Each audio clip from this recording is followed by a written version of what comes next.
Bobby Witt, appreciate you taking some time to join. And for everyone that's been around, I like to open up the conversations with a little bit of an icebreaker. So everyone being in the game for a while has some sort of minor league story. Can you give me one that you can really articulate that people can have an idea of what the minor leagues truly was back in the day? I got a couple, Ryan, but the one I want to talk about today is I signed in 1985, and I went right to AA with the Texas Rangers, and that affiliate was Tulsa, Oklahoma, and I went to school at OU, so that was kind of an easy transition there. And one of the road trips that we were taking, we ended up in Arkansas, in Little Rock, playing a AA team. I believe it was the Cardinals back then, and we're coming back after the series, and our bus breaks down, and we're probably I don't know, maybe 2 hours from Tulsa, and the buses were broken down. It's, I don't know, it's probably close to 100 degrees.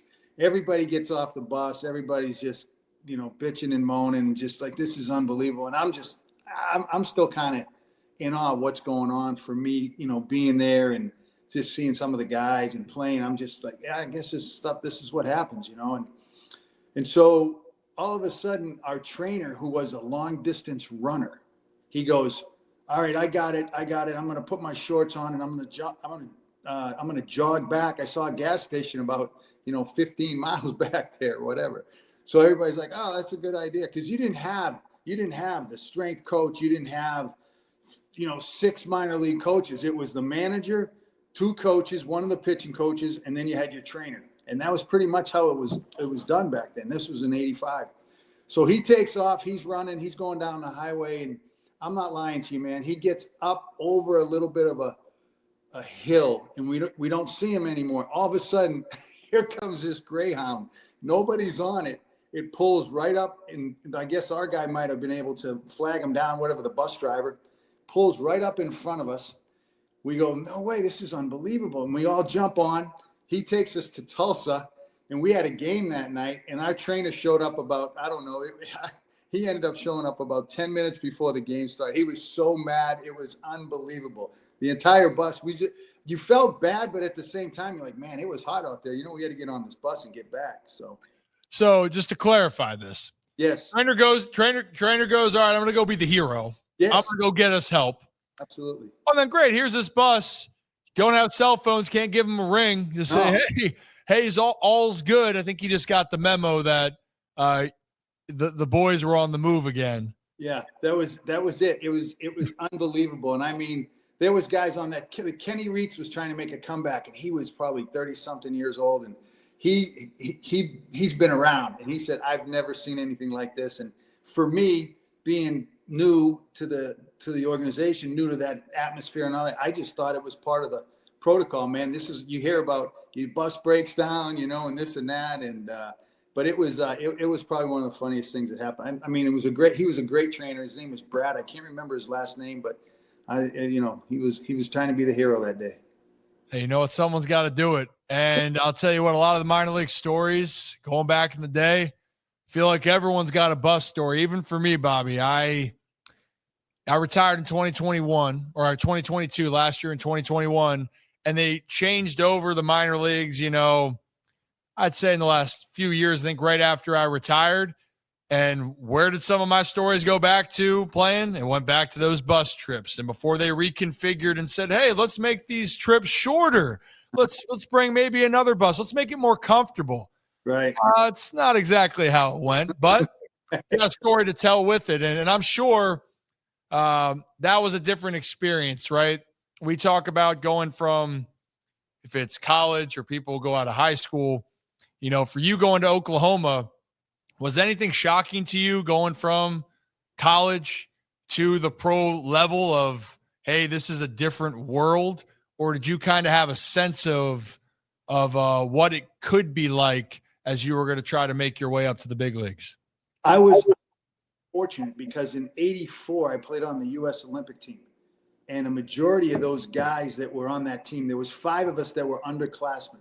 Will Clark was one of the guys who was underclassmen, Barry Larkin, Chris Gwynn, and I'm trying to think who the other guy was. But we had 5 guys. So the majority of the guys that were there, the other 15, they were just drafted. And so they kind of, in the off season, we'd stay in touch a little bit, and they would just, give you a kind of like just a brief idea of what it was all about.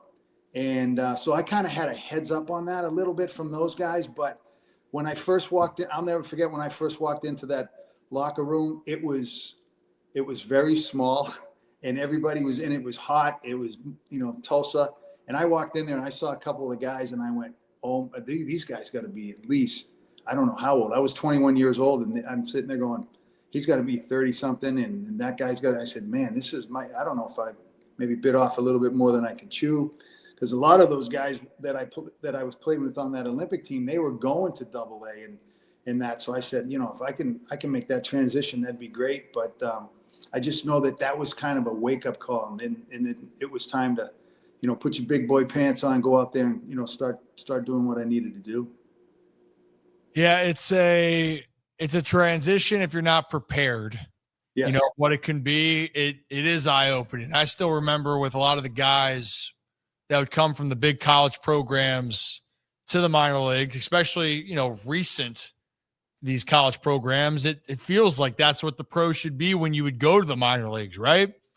Like, well, damn, that it's a wake-up call. Then the other wake-up call you have is, everybody here in pro ball has talent. Now, the level of talent's going to change, but every day is a challenge. Every moment's a challenge. Then the more you get to the goal of getting to the bigs, well, then that's a whole different style of obstacles that you're going to face. I'm curious then. You get a chance then to debut, and you come up there with Texas, right? And, debuted in 1986. And I know one thing for you initially talking about with, like, control, right? Trying to get comfortable. What was one of the hardest things that you had to learn as a pitcher going from the minors to the big leagues? Because I think a lot of people talk about that now. They think, oh, you're having all the success. They expect you instantly to go up there and be able to do that, but that's not the case. No, you see that a lot now, Ryan. A lot of these hitters that are coming up, that the expectations are he's going to come up and do the same thing. It's not happening. It's the velocity and things like that. But for me, I think the biggest thing was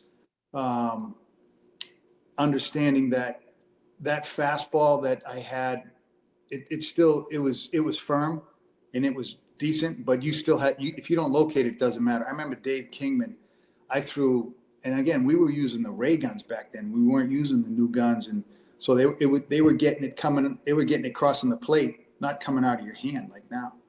And so, at 95, kind of up and in a little bit. We were in Arlington and he hit it down the line. And I go, man, nobody's ever pulled that before like that. And I was just, okay, this is a different game. But my story to get to the big leagues is really crazy because in Tulsa, I didn't win. I didn't get a win. I was 0-6 and had like a 6 change ERA. So I go to instructional league and I'm down there and that's where things kind of started turning for me. I really had a nice instructional league, working on the things that they wanted me to do. And Bobby Valentine was the manager at the time. He came down, saw me pitch, and I ended up going, I had an invite to big league camp the next year. So I don't have a win under my belt in the minor leagues. And I go to big league camp and I end up making the team out of camp. And my third professional start was my very first professional win against the Blue Jays. See, so, kind of crazy. So I knew you had that struggle to start. I guess I missed looking at that, where your first professional win was in the big leagues. That's correct. Yes. But not good enough to win the minor leagues there, Bobby. Well, it was a little sporadic. I was spraying it all over the dish there. And I think it was my first 2 years I led the league in walks. So it was a thing where they were intrigued about the fastball. They liked what they saw, but at the same time, Bobby Valentine's totally gray right now, but I guarantee you half of that hair that is gray is due to me with what I was doing out there. But I think I won 11 games my rookie year, so it wasn't that bad. Yeah, you're able to put it together. And I think the reason why I bring this up is you ended up having a 16-year MLB career, right? And one, we just don't see that often anymore, right? Like it's just a different day and age where you can say about the game and how it's going, and obviously injuries for pitchers as well as a whole different conversation. But she then did adapt, right? You were able to then adapt, figure it out. And you're right, those 2 first years for you, 140 plus walks in the first 2 years. But then it seemed like you started to settle down. And I know you said when you got to the bigs, it was, all right, I got to realize my fastball might not be as firm and I got to be able to pitch a little bit more. But what helped you lock in control wise? Is that more of a mechanical thing, or was that you getting more comfortable with your secondary pitches? In your mind, what do you think is the best to identify that? I think this happened is that a little bit of that, right? But in 1988, I started out terrible, started the season terrible. And Bobby Valentine suggested that I needed to go down to AAA and get some work and get away from everything and just go down there and try to get back to being yourself and not, worrying about every single outing in that. And, obviously you're trying to win at the big leagues. That's the goal at the end of the day. Mm-hmm. You can't be up there experimenting and doing things and trying to figure it out. It's got to happen. So I went down to AAA, and Fergie Jenkins was the pitching coach in Oklahoma City. And that was in 1988. And then I just talking to Fergie and how he approached it. I mean, here's a guy who's a Hall of Famer. When he would pitch, you look at his complete games and everything that he did, it was absolutely amazing. But he would go out, he would win ball games 3-2, 2-1, maybe give up 2 home runs, but they were solo shots. He didn't put anybody on base hardly. He never walked guys. So that was something that he just told me. He said, with the stuff that I have, you need to attack the strike zone and not try to be this guy that's with what you're throwing. You don't have to go out there and paint it on the corner first pitch. Be aggressive in the strike zone. And all of a sudden things started turning around for me. I started really having some good outings and really, putting some 6, 7, 8, innings, as far as being consistent. I think that's what they were looking for, the Rangers, and it was simple stuff, and I think that Fergie, that was a big part for me, and then once they called me back up, I think I reeled off, like, I want to say 9 or 8 complete games in a row. And, that was just, I think, maturation a little bit, but just having somebody there just to say, hey, don't try to be somebody you're not, man. You're gonna walk guys occasionally, but try to get back into the zone and, let it happen.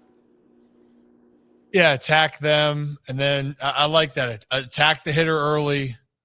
Don't feel like you got to be perfect. Mm-hmm. And then, when you got to continue to work, and obviously who you're facing, right? That goes into the equation, but stick to your strengths. Absolutely. Don't try to change what other people think you should do. You know what you should do. And I remember Charlie Manuel and Jim Thome says it all the time, was know thyself. Know mm-hmm. what you got to do. And actually, you're right. And it looked like you were finding a groove.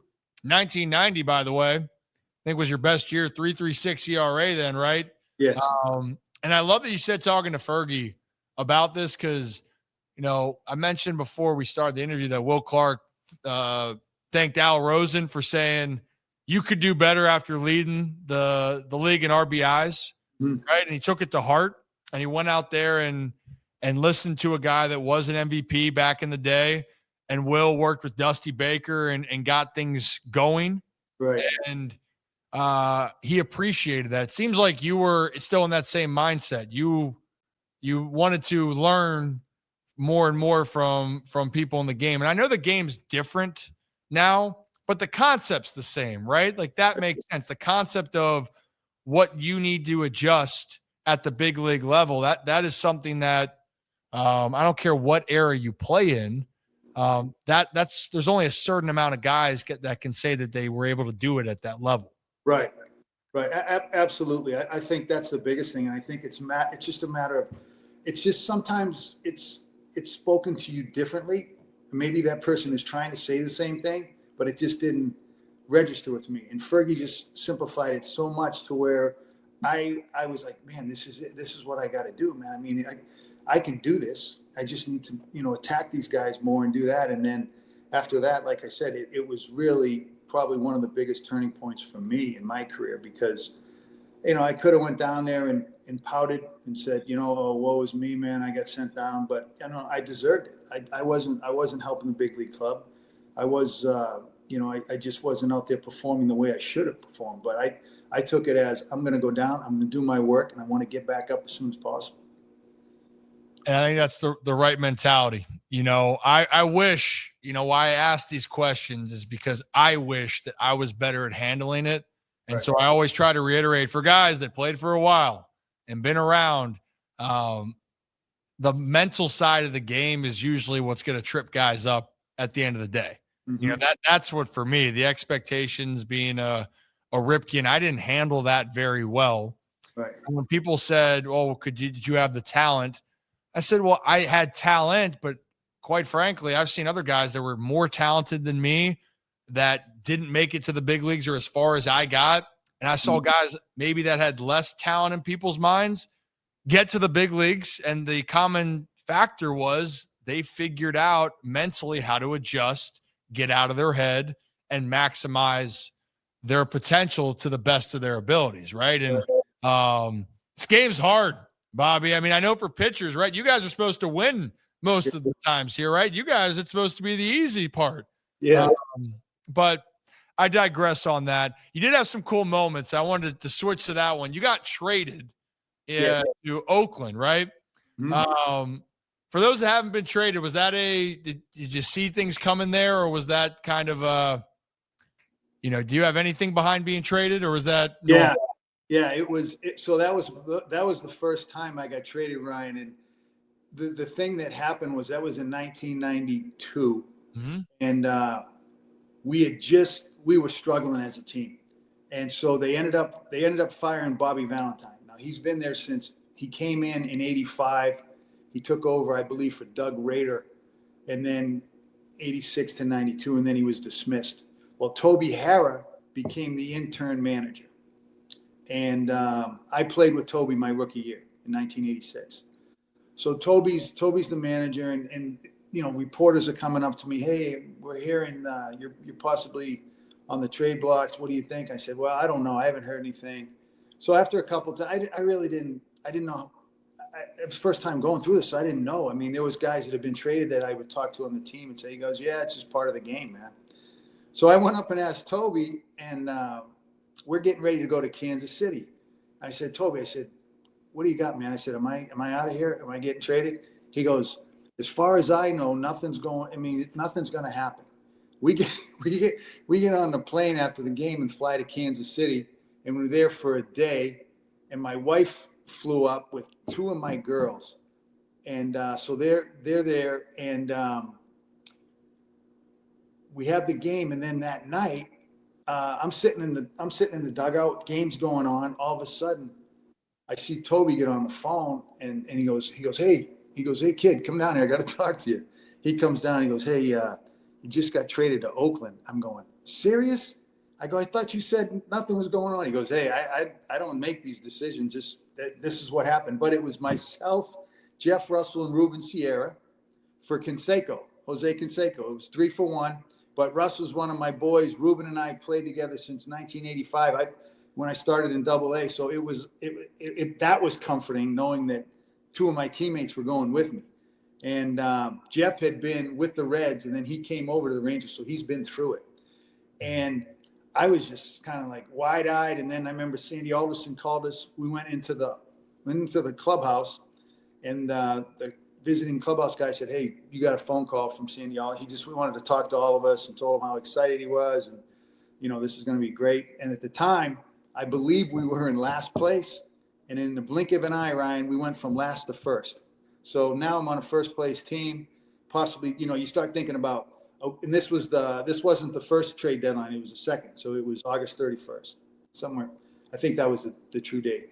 So you start thinking, hey man, playoffs, maybe World Series, and all these things start going through your mind, and then that kind of alleviates. Well, I guess they didn't want me anymore. I mean, I guess they didn't like me. Something happened, because you're sitting there going, why? I thought I was going to be here forever. And it's just kind of, it's a wake up call, the first one. And then after that, it's just, it's all business. It is all business at the end of the day, right? And in a blink of an eye, someone tells you one thing. Yeah. Well, it's business. Just like, heck, recently, right? Devers trade happens where no one really knows what's going on, or maybe they did. And yeah. The Red Sox just swept the Yankees. Oh, by the way, the best hitter on the Red Sox is going to trade him, and I think he was on the bus or the plane. I mean, that's wow. Yeah, right. So hey, that's a part of the business, and then you can have a jolt. You can be revitalized, and you can go on a little bit of a run. And look, you had some fun moments there in Oakland. Oh yeah. You had one though. I'm curious. You had a chance at making history. You had a perfect game bid going on June 23rd, 1994. I'm safe to say I think you would have been okay with some replay assistant. Oh man, I'd beg for that thing right now. Yeah, so I'm curious. So walk us through it. They called Greg Gagne safe in the 6th inning on a close bunt play at first. They showed the replay. He was out. In your perspective, what was going through Bobby Witt's mind on that moment of chasing history? Well, let me start. Go back a little bit. So I'm warming up in the bullpen. I mean, it's just not. It's not even. It's one of those days where I'm like, oh man, I can't. Spotting up my fastball is okay, but the breaking stuff's not there. I was throwing a little bit of a splitter back then. That thing's bouncing. Steinbach's throwing it back, going, oh my gosh, this is going to be it's not going to be a long day because it's going to be a short day, right? So I get out there, and all of a sudden, I'm not lying to you, man. It just locks in, and I'm starting to cruise. I'm sorry, Scott Heeman caught me that day. Steiny had the day off because it was a day game, and it was against the Royals. And so Hemo's catching me, and all of a sudden, I get on the mound and just lock in, and it just starts going really, really well. And so we get into the 6th inning, through 5, everything's perfect, and Gagne's up, and I faced him a bunch when he was with the Twins. And Gagne, and he decides to push bunt to first, and Troy Neal's playing first. I get over, cover, bang, bang. And I wouldn't say it was like bang, bang. I would say my foot hit, his foot hit, and it was pretty blatant to me. And I'm telling Gary Cederstrom's the ump, and he calls him safe, and I just went absolutely bananas. And he's telling me after about a couple minutes, I'm cussing at him. I'm just like. And he's saying, you better watch it. I'm going to throw you out. I'm going, yeah, are you really going to throw me out? You just screwed this call up. And I got a really good game going. I said, but I ended up regrouping after about, I don't know, a few minutes. And I said to myself, this is honest to God, I said, I'm going to prove to that umpire that he missed this call. And I went out there after that. I mean, I had 1 hit, no walks, 14 punch outs. We won the game, I think 3-0. And, that's how it ended. But in today's world, Ryan, with the replay, absolutely. That's the biggest FU moment right there of going, oh, hey, you don't think you messed up? Well, I'm going to show you that you messed up. Hey, screw you. You cost me you cost me a historic performance. But that's shoving there, Bobby. That's what for those that don't know, term shoving means they're going up to the plate. You're sending them right back to the dugout. It was one of those games where you just locked in, and I just felt like the best thing to do is just go out there and handle business, handle what you can do right now. Because if I walk a guy, there goes the perfect. If I give up a hit, then he can go, well, see, you would have gave up a hit anyways. And I said, no, man, don't let this stay where you're at. And that's what I wish I could have stayed locked in. Like, well, you know what? I think I had like a couple shutouts after that too. So it kind of got me going. Yeah. Yeah, it snowballs. I still think you'd like the perfect game, but whatever can motivate. Yeah. And I'm sure you said that I can imagine some of the curse words. I might have heard a few of those. Might have said a few of those myself throughout my career. You ever get ejected from any game? I didn't. I never got tossed. I was warned a few times. Even when, a ball occasionally slipped out of my hand and hit a hitter accidentally. That happened a few times, but never. I've never got tossed. Yeah, I'm curious. I gotta go ask Uncle Bill on that side. I know with my dad, I think he was 2 or 3 times in his career. And also back then, by the way, I felt like there was a little bit more of a let the boys type of play mentality. The umpire could give it back to you. The player would give it back, and then you get it out of your system. Yep. I still remember George Brett and who was it? Tim McClellan. Tim McClellan. From the Pine Tar incident? Well, that one I know for sure they ejected him, but wasn't there like a brawl at third base? George, was it Nettles or? Yeah, you're right. It was Nettles, I believe. Yeah. Bench is clear. No one tossed. Yeah. And I was like, oh, great. Hey, keep playing. Nowadays, it's like, all right, who was a part of this? Okay. Yeah. Oh, yeah. It's totally changed. You can't even say anything now. I mean, these guys are so hypersensitive. It's unbelievable. I mean, back then you could let it go. I mean, and your grandfather, he let it go too. I watched him a couple of times get out there and get after it. Well, I've heard the stories, and obviously Earl Weaver for the Orioles was probably the most notorious for letting his thoughts be known early and often. And I like that. That's what I grew up with, those stories. I get the times change. That's life, and you keep moving on. A couple things with this, because the connection, I want to get into Uncle Bill in a second, but to kind of put a close with your whole career. Arizona, your last year, and Diamondbacks 2001, you win the World Series, but you were explaining to me that you tore, which ligament did you tear early on? The Tommy John. That was my last year. I made my first start was against St. Louis, the first start of the year. And I believe it was a day game.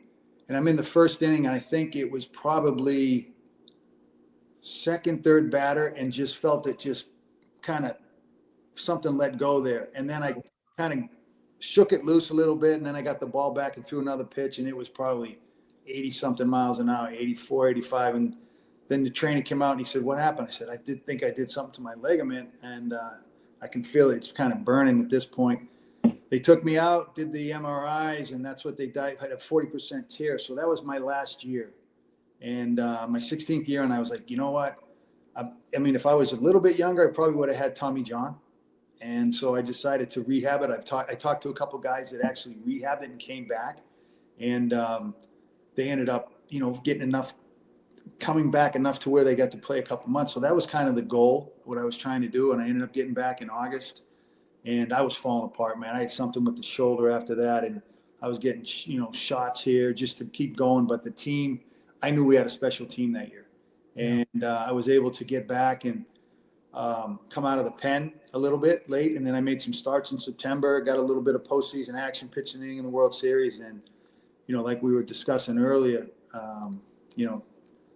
thankful for the big unit and Schilling and the rest of the guys. We had a really solid team. I mean, it was a good group of players, veteran guys that knew how to go out and win, play baseball, check the egos at the lockers, and it was a lot of fun. When you're talking about that time, first off, woof, that I'm grabbing my elbow thinking about it. And it's such a common thing then, but when you hear, or common thing now, yes, when you hear about it and the process, and you kind of understanding that this could be it, and you're trying everything imaginable to get back, because you did sense, right? I mean, winning's hard. I think that people underestimate, even when teams go back to the playoffs all the time and they don't succeed, they're looked at as failures, which I understand. The goal is to win a World Series, but just to get to the postseason's hard. Winning it, the whole damn thing's even harder. Absolutely. That whole year, that when I look at that now, 2001 with the Diamondbacks, obviously the situation, 9/11 happens in September. That was my dad's last year in baseball as well. And I remember all the chaos, but it was that series, the Yankees and the Diamondbacks, which was honestly, I was 8 years old at the time, Bobby. That was the first World Series that fully pulled me in.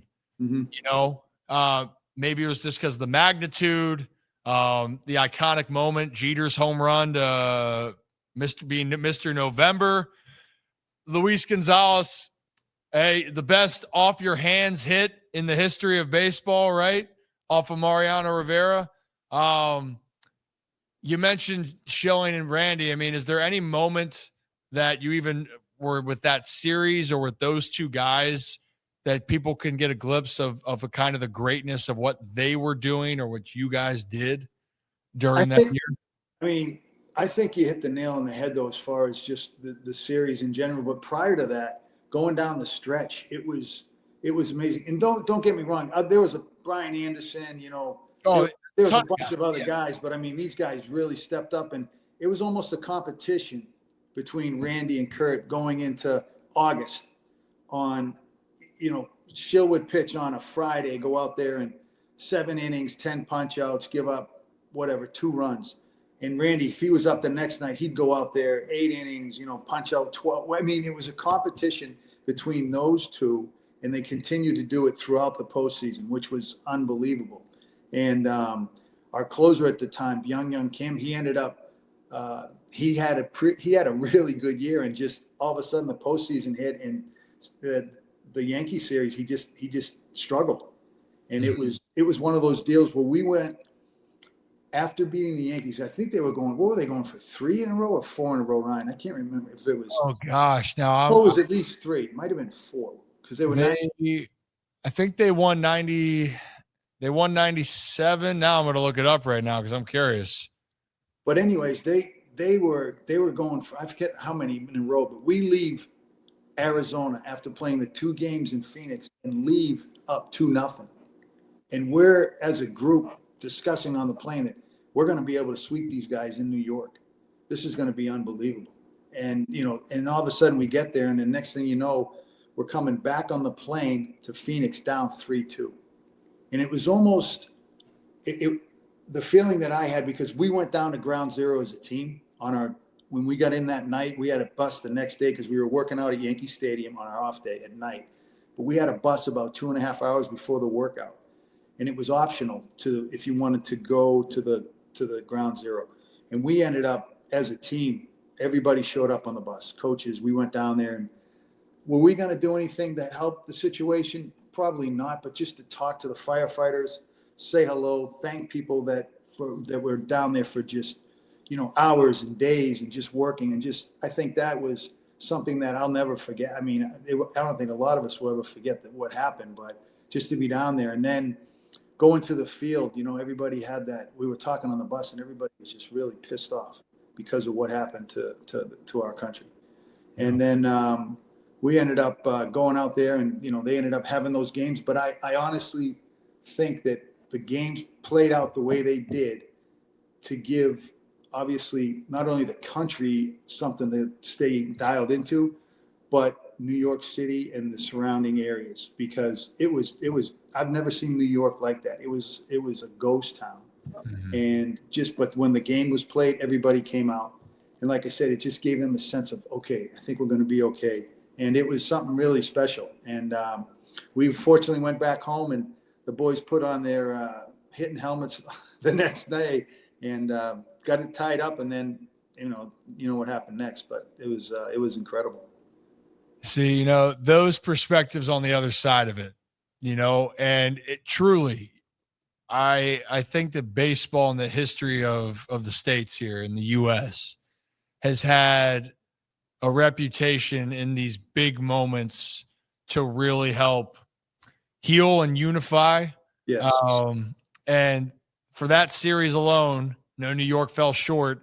To me, that was the most iconic one that had the lasting impact. And for you guys, I mean, I love the fact that you're telling that side of the story, because those are the parts that doesn't have to do with the game. Right. It has to do with the situation, and you're all together. But at the end of the day, you go, you know what? We're all together, and we're going to go out there and still achieve our goal, but understand of where things are at. Mm-hmm. It's crazy to think about that. It's 24 years ago. Right. Going back now, and that truly was moments that I still talk to people about today, of that Diamondbacks Yankees did more for them than they could describe, given the pain that went through just a few months ago. So I appreciate you sharing that story. Yeah. I think that's just really cool. And I'm a big history guy on that, and my dad, it's going back now 30 years on the streak. and 30 years in September. And at that time, people were saying, well, that moment was a big moment to save baseball. And all that. Not that you would say have any specific memory, but there's any moment that you had with my dad, good or bad. I mean, he can be a jackass, by the way, Well, I just know, obviously the respect and that I have for him and how he played the game, man. I mean, it was unbelievable. And we would have some battles. Obviously, we played against each other for quite a while, but just a professional on the field, off the field. And just, the talent was unmatched. And what he was able to do as far as the playing, I still don't know how he did it. I mean, because you talk to these guys now, and they can't even fathom playing that long. They can't. I mean, it's hard enough now to get, my son last year, he got to 161 games. They gave him the last day of the season off because they got into the postseason. But I mean, and then you talk to him about it, and he's just, and we would talk about that. I said, can you imagine what Cal Ripken was feeling? He goes, man, I have no idea how he could, continue to do that. And, but yeah, just unbelievable. I mean, it was an honor to face him and play against him. And I'm glad I did, because there's so many guys that I feel like I played against that were so talented, so good. And, they're all the guys that are Hall of Famers and just had phenomenal careers. So, yeah. He did okay. He did okay for himself, I'd say. Absolutely. And I still, well, I got one more question and I'll go with, I got to talk to you about the other Ripken who pretty well and played, and he still jokes about it. I'm like, dude, Bill, you played 12 years, by the way. But I did want to talk about it since you brought up your son. Yep. And one, I think it's the coolest thing that you get to see your son go and chase his dream. Go out there and, first off, deal with the expectations of being a high pick. Then be a part of this kind of shift in the way people are viewing the Royals. The one thing, though, Bobby, is why the hell did he have to do all that against the O's last year, being the guy that came through constantly, right? I mean, he's clutch and dude, he's special. And I know that. But what's something that you've really gotten to admire watching your son play, and play at such a high level in the big leagues right now? I think the biggest thing that for me, Ryan, is that I just like the way he goes about his game. I mean, I'm a fan of his, and I think that he plays the game like your dad played the game, like Billy played the game, and I think that's something that I think older players recognize, because when I see guys, whether I'm at a game or just out wherever it may be, we run into each other and we talk, and they always bring that up. They're like, man, I like some of the guys really don't. Watch a lot of games anymore, but they say, man, when your kid's playing, I try to watch him because he just looks like he goes about it the right way.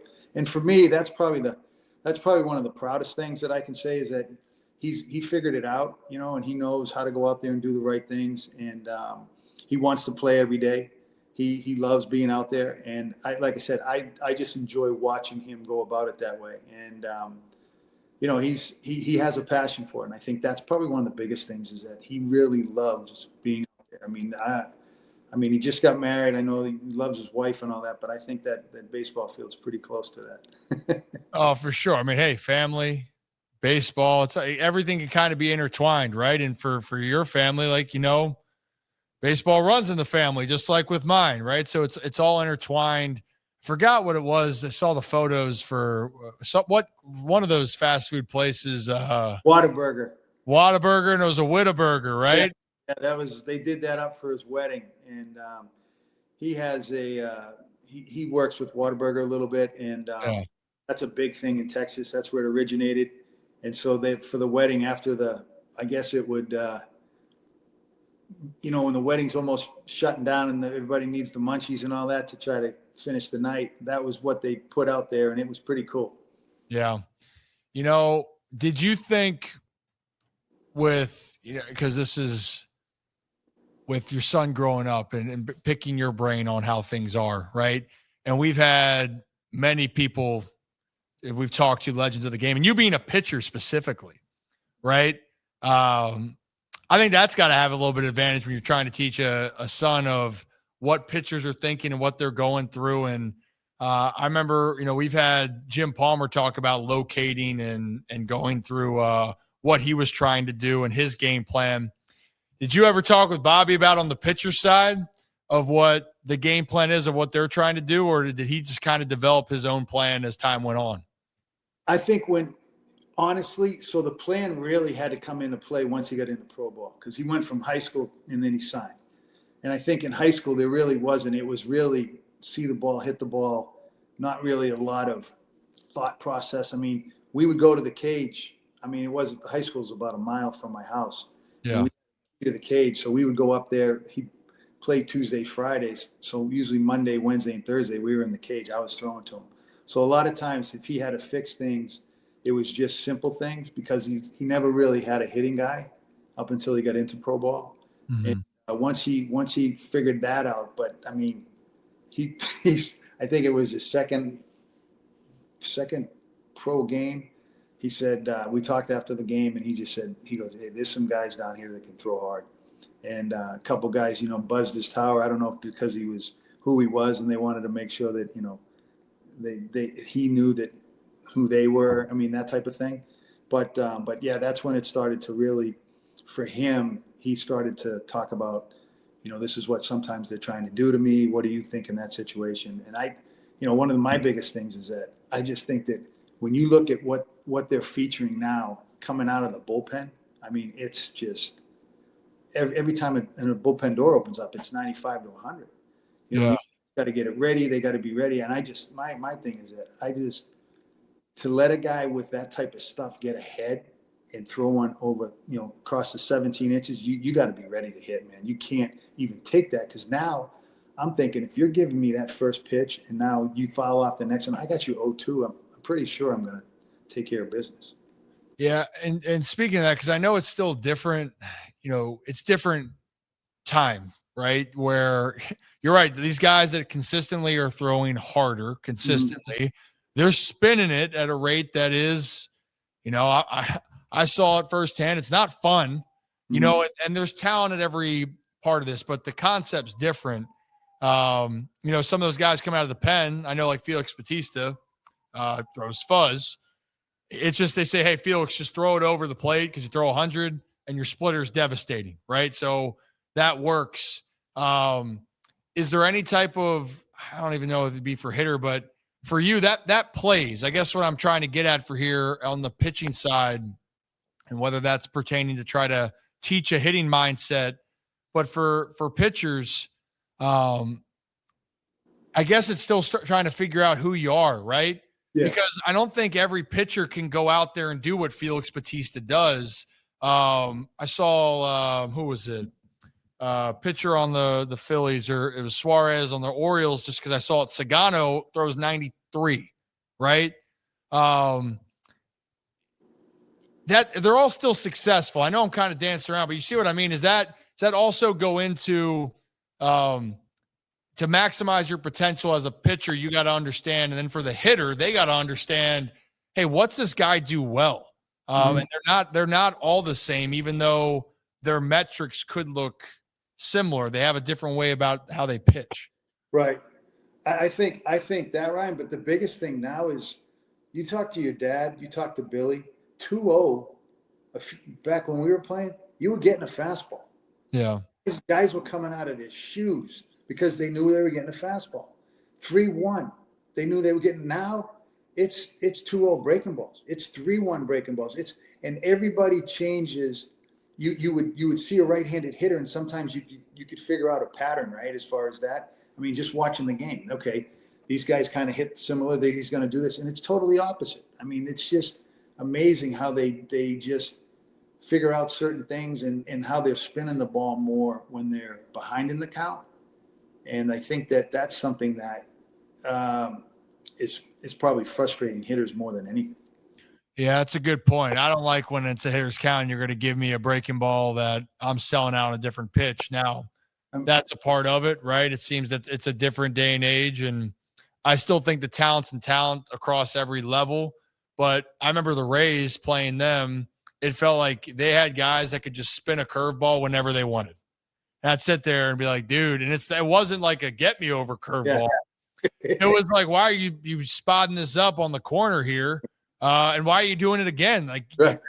Hey, what's the audacity for you to throw me a pitch that I don't want to hit? Come on now, screw you. I could talk to you about that for a while with all of this. But I always am curious on that. But whatever it is, just tell Bobby to take it easy on the O's. That'd be great. I know a lot of people in Baltimore. Still crazy. It could have been an Oriole. There's a chance. Yes. Adley was the guy they went with, and I think it was the right move at the time. But everyone likes to think the what if. And I like the biggest compliment I always said is when you can make hard plays look routine. Mm-hmm. And that's how I watch your son and going, man, the plays that look hard, he just makes them look routine. That's just the way he plays. That was one thing that my dad would say. I know Bill would say, you're there where you're supposed to be. You play the game with a certain intensity. And then, you got to have the talent to go out and do it. And now it looks like he's going to be a KC guy for a while, which I'm happy. I'm happy for him. I'm excited to see that next journey. Now to wrap this up, though, you got to give me some Bill stories. I got to know, and I'll get you out of here real quickly. Bill loves you. He thinks you were one of the best teammates he had. Give me a little dirt on Bill here on what it was like being a teammate of his. Well, I was fortunate to play with him. I think it was a little bit over a year, and I'll tell you what. I mean, as far as baseball knowledge, I mean, probably the smartest guy I know. I mean, he's unbelievable. I agree. Yeah. Junior got to play. He coached Junior in the Under Armour All-American game in Chicago in 2017 and 18. So they got to meet and all that. And he's always taking care of Junior as far as, talking about him on whatever it might be he's doing at the time. But he's been really nice as far as that. And Junior loves him. But he was also, I mean, to be that incredibly smart in the baseball stuff, probably one of the funniest guys I've ever met too. He could just make you laugh in a minute. But I remember the first time we're taking our flight. It's in the beginning of the season, and he said, "Hey, have you ever skied on a plane?" And I said, "Have I ever skied on a plane? No. Well, I don't know what you're talking about." He goes, "I'll show you how it's done here once we get taken off." So we're all in the plane, and everybody's now paying attention. He's in the very back seat of the plane, and we take off, and we're going down the runway, and all of a sudden we lift off. Well, he gets out of his seatbelt and he leans forward. And I don't know if you know Eddie the Eagle, the guy that's the guy that used to do the distant ski jump stuff.